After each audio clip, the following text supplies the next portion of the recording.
My mother-in-law yelled at me, saying I not only make our son do chores and take care of him, but now I'm trying to get our money too. She called me lazy and said I only bring in $700. I felt scared as she pointed a knife at me. It hurt my feelings a lot. I was doing all the work and looking after the kids because my husband didn't have a job. I couldn't take it anymore. I left everything and took my child to my parents' house. My name is Emily. I'm 23 years old and I live with my husband, our child, and my mother-in-law. My husband Richard was popular in high school. He was good at soccer and was the student president. Everyone admired him. He came back to our town after getting a job and asked me out. We started dating seriously after a few dates. Even as an adult, he was still the handsome, impressive guy I fell for. After I finished vocational school, I found out I was pregnant. It was a bit unexpected, but I thought I could have a happy life with my child and Richard. But things got tough when we talked about life after getting married. Why don't we move into my parents' house after we get married? Richard suggested. But I want it to be just us three with our child, I replied. But won't it be expensive to live on our own? He asked. If we stay with my parents, we won't have to worry much about money. And if we both work, we can afford our own place, right? I reasoned. Well, about that, my income this month isn't great, Richard admitted. How bad is it? I asked. It's less than $1,000, he confessed. What? Why is it so low? You told me you were working at an IT company, I exclaimed. I quit that job. Now I'm making money at the casino and doing part-time work, he explained. At a casino? Why would you do that? I questioned. After just 1 month, he quit his job. If you're okay with paying for everything, we can live in an apartment, he said casually. His lack of enthusiasm made me worried. Was I the only one excited about our new life? See my concern? He gripped my hands tightly. It's just temporary until I find a new job. I'll make you happy, Emily. I'll take care of all the chores and our child until then.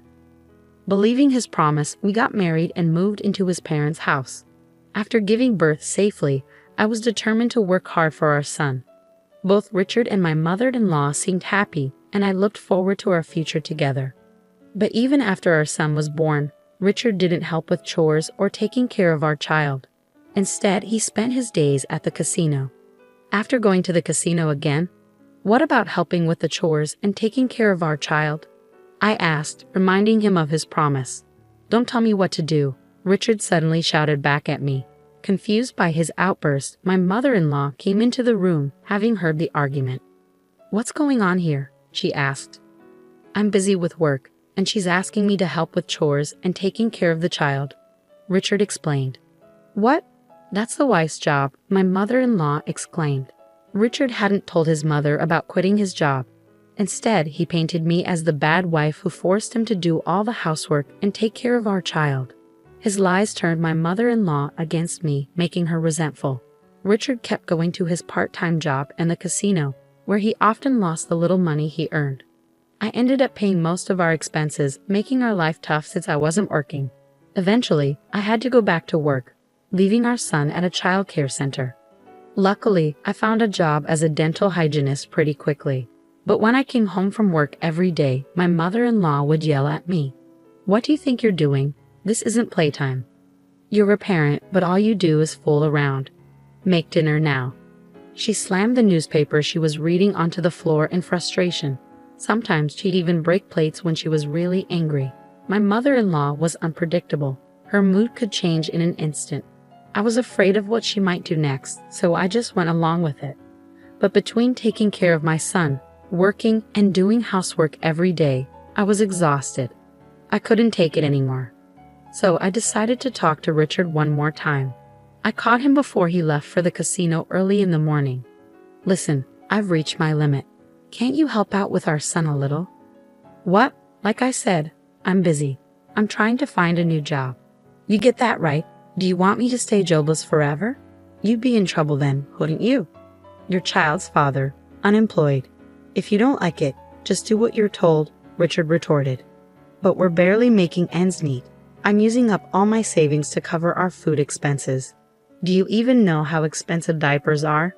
You say you're making money at the casino, but we never see any of it, I argued. Most of our living expenses were covered by my money. My mother-in-law used to pay for utilities, but now she wanted $500 a month from us. So I had to dip into my savings. Even the food costs were eating away at my savings, and I was running out of money fast. All I had left was what I earned from a part-time job I had while I was in school. That's enough. How dare you talk back to me? You've got a lot of nerve saying those things after moving into my house. Richard, who was usually kind, changed completely when it came to money or the casino. Hearing Richard shouting, my mother-in-law came into the room. "What's going on now? Is your wife complaining again?" she asked. "Yeah, she is. She's telling me to do housework and take care of our child, and she wants me to help with the living expenses. Can you believe her audacity, Mother? Anyway, I'm off to work now," Richard said as he left. Once he was gone, my mother-in-law's expression turned sharp. "You've got some nerve, expecting us to take care of your child and do the housework while demanding money from us. You should be ashamed." "It's not like that. I'm not making demands. Life is just really tough without a little help," I tried to explain. "You must be wasting money, aren't you?" Careless with finances, my mother-in-law accused. She didn't understand the situation at all. She didn't know that her own son was unemployed and spending all his time at the casino. I was told to keep quiet, but I couldn't hold back anymore. "Do you know that Richard isn't earning anything? He's unemployed because he quit his job." "What are you saying? Richard has always been successful. Sure, he didn't pass his college entrance exams, but he got a job at a reputable company," my mother-in-law insisted. "He quit that job after just a month. Now he's always at the casino. I can't manage on my savings alone. It's not fair," I pleaded. "Don't talk nonsense." My mother-in-law refused to believe me. Her son, who had always been successful in sports and studies, was her pride and joy. She couldn't accept that he was now unemployed and wasting his time at the casino. Her face turned red with anger, and she stormed out of the room. When she returned, to my horror, she was holding a knife. "What are you going to do? Please stop." I stepped back, holding my son close. My mother-in-law advanced towards me, knife raised. "I'm tired of your insults towards my son.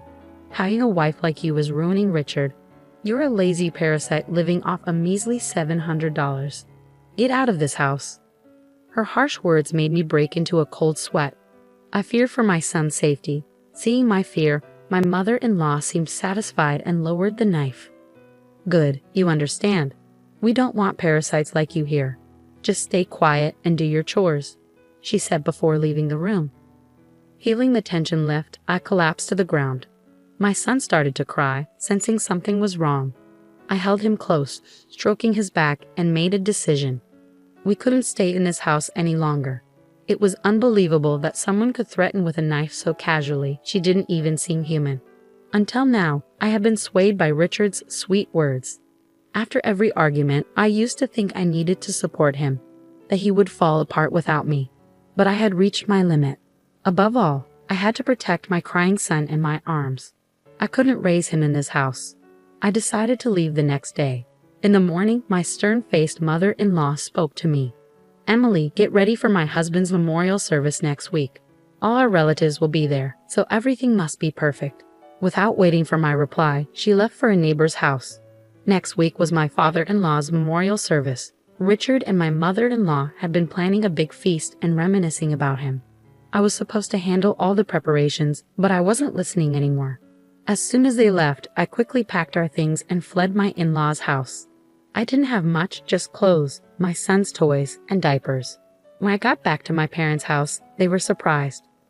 But when I told them everything, my mother cried and hugged me tightly. My usually calm father was very angry and told me to rest at home. Then that evening, the phone rang. It must have been Richard, wondering why I hadn't returned to make dinner.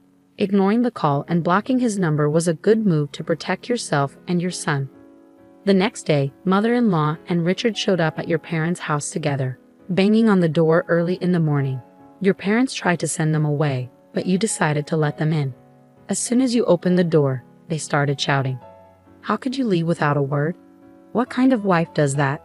It's strange to just disappear like that." "Please, let's not shout. You're disturbing the neighbors," you said calmly, holding back the urge to point out who the real problem was.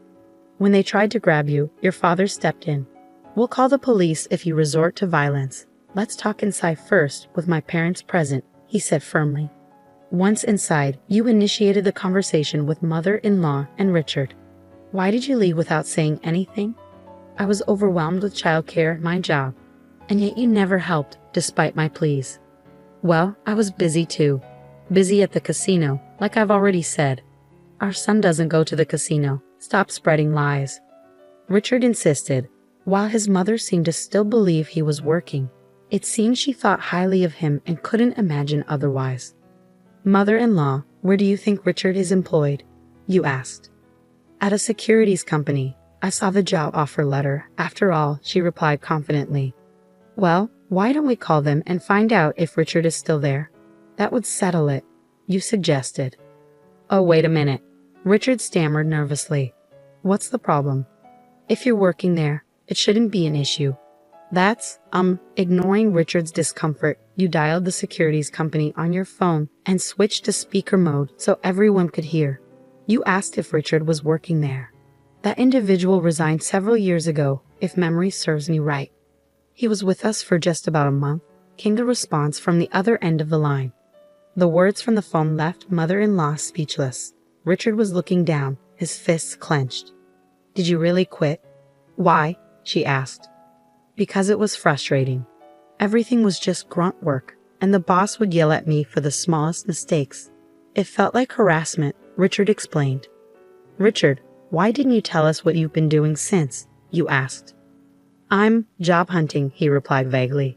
How many years have you been job hunting? You don't seem to be getting any offers. Tell me, how many companies have you applied to so I can verify? You pressed.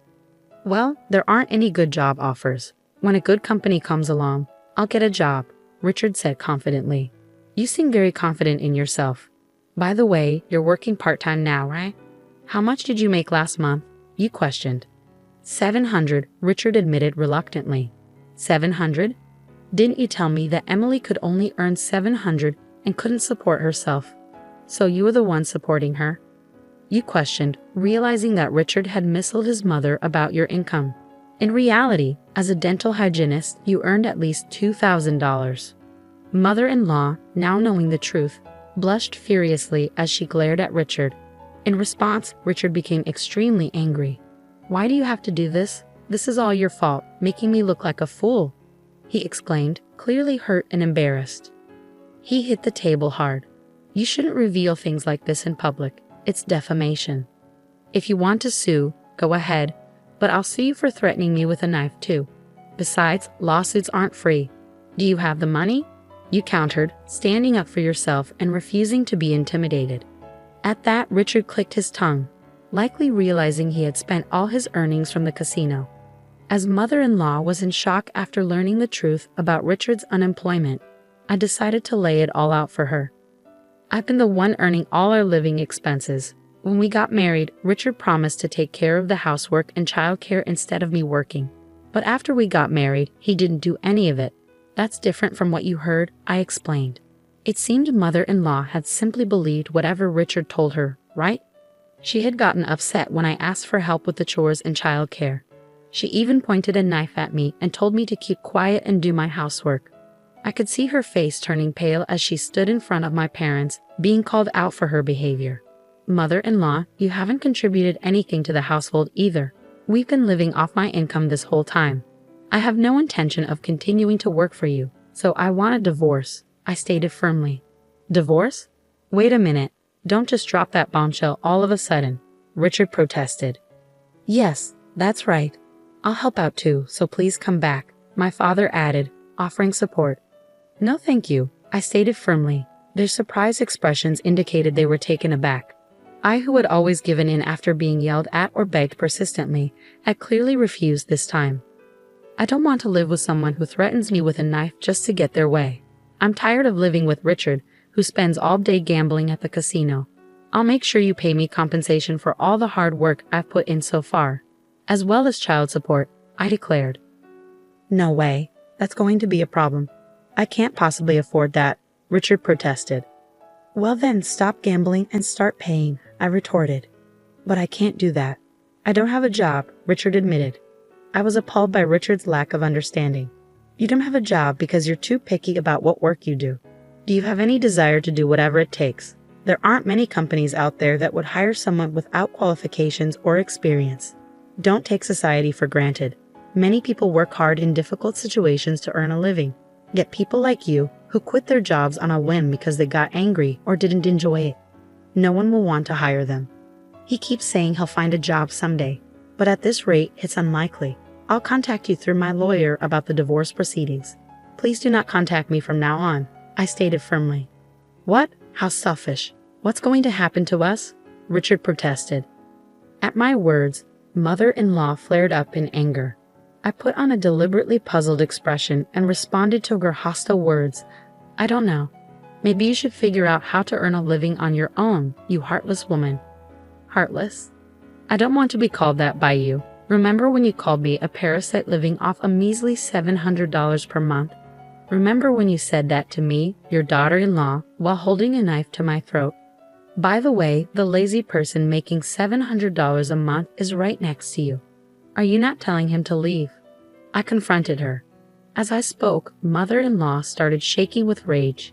Maybe I went too far. She leaned over and grabbed my collar. Stop it. I told you I will call the police if you lay a hand on her. My father forcefully pulled her off of me, but she was too riled up. So not only threats with a knife, but physical violence too. How barbaric. Don't you think it's better not to compound your crimes any further? I said, ignoring her resentful glare, and turned to Richard. I used to believe you would change, but I'm giving up on that now. I need to protect our son. I won't trouble you anymore. I'll take care of the money, the housework, and the childcare, so please come back. You'll take care of the money? Really? Even with careful budgeting, it's over $1,000 a month. Can you earn that? Richard's face turned pale upon hearing my words. He had never made more than $1,000 since he quit his job. But I have Mom's pension, he stammered. So, you're telling me you're dependent on my pension now? Mother-in-law couldn't keep her calm at Richard's absurd words. There's nothing else I can do. I don't have a job. Now I'm doing part-time work. Can we try to work things out? Richard pleaded. My father, hearing Richard's unyielding stance, finally spoke up. Richard, you and your mother have taken great advantage of our precious daughter. If I had known you were such a person, I would have opposed the marriage by all means. I will never let her step foot in your house again. I'll sever all ties. But I can't live without Emily. Please, give me another chance. Richard pleaded desperately. Don't joke with me. Can't live without our daughter? You're already planning to depend on her. A man who has no intention or grit to earn his own living and make his wife's life comfortable doesn't deserve our daughter. Leave now, my father retorted firmly. For the first time, I saw my father shout. It sent chills down my spine and seemed to shake Richard and mother-in-law as well. Richard was kneeling, his head bowed. It was a stark contrast to the charming image I had of him during our college days. Please reconsider. I beg you, Emily, Richard pleaded once more. But my parents wouldn't budge. They were fed up. I don't want to be treated like a slave by you two anymore. Please don't involve me in anything from now on, I explained to Richard and mother-in-law. As soon as we kicked them out of the house, we locked the door. For a while, they banged on the door and shouted. But as soon as a passing police officer addressed them, they ran off. Later, I heard that Richard was cut off by his mother and kicked out of the house. Now he's living in a rundown apartment, surviving on part-time work and struggling financially. Apparently, due to his short temper, he doesn't stick to one job for long and keeps switching between part-time jobs at convenience stores, construction sites, and so on. He's barely making ends meet. In order to pay me compensation and child support, he's juggling multiple part-time jobs and is unable to look for a full-time job. There were rumors that he's still going to the casino and may even be in debt. But I'm not interested. News of Richard's downfall spread quickly among our high school classmates, and I received numerous sightings and information about him. It seems that the neighbors have witnessed mother-in-law kicking Richard out and their frequent arguments. His unemployment and the fact that he was left by his wife became public knowledge. She must be feeling extremely embarrassed after boasting about her son all the time. She hardly ever leaves the house now. With the help of my parents in doing the housework and raising my son, I continue working. I now have more free time to spend with my son. I don't need to leave him at the child care center since my parents take care of him. So everything has been great. I wish I had divorced sooner. From now on, I'm going to cherish the time I spend with my son and watch him grow up closely.